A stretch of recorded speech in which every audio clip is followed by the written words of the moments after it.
Okay, to reset the service reminder, first thing you need to do, press this trip button.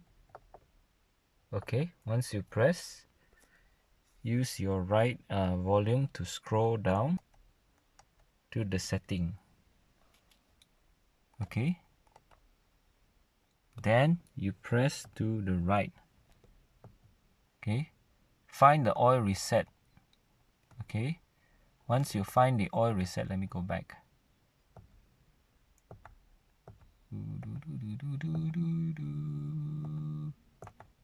Yeah, and then you press the mode button. Sorry, I have to be quick.